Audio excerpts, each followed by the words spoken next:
There are actually a few things that I expect will be different, or at least will have changed more quickly than we might have expected. First, I think that many people, certainly people who are, let's say, middle-aged and older, are embracing technology in ways that they might not have realized that they would be able to do and do so quickly. Universities have switched very quickly to remote instruction, and individuals are communicating with their families and friends across the country and across the world in ways that they might not have done so before the pandemic. I also think that individuals will newly embrace flexibility and understanding how to cope with loss of control, how to cope with isolation, to see the value of compliance, factors that I think many people who encounter stressful life events learn as they cope with crisis. And now, as we have a worldwide crisis in which we are embracing, many people will learn those skills and the value of those factors sooner than they might have otherwise done.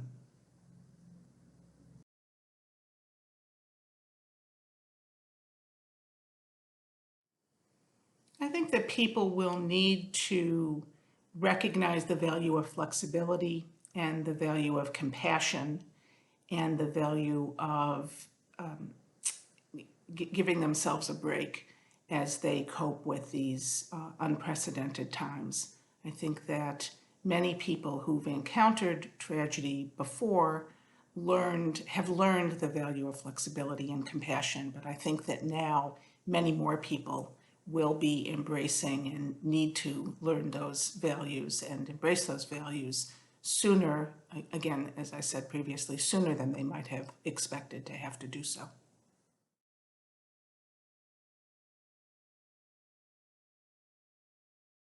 I'm most concerned about isolation, both isolation from one's loved ones and isolation amongst countries or within countries, not embracing the value of working with other people across the world. I think that the necessity for isolation and lockdown across the world to prevent the spread of the coronavirus has led many people to lose touch with others. And again, it requires an enormous amount of energy to reach out to others via technology that we have available to us. But I am concerned about isolation and the psychological consequences of isolation and the societal consequences of isolation.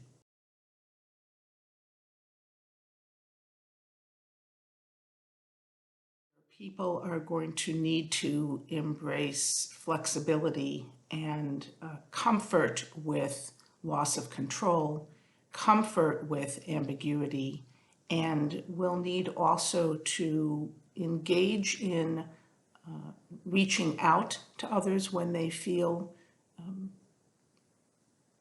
distraught or when they feel particularly distressed. And people may need to reach out to their loved ones to ensure that they too are coping well.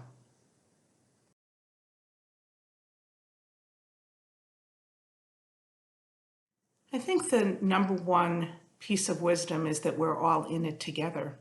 And that has been bandied around, but I think that it is really the case that it is important for us to protect our loved ones, protect our friends, protect our neighbors, and in doing so, we will protect ourselves.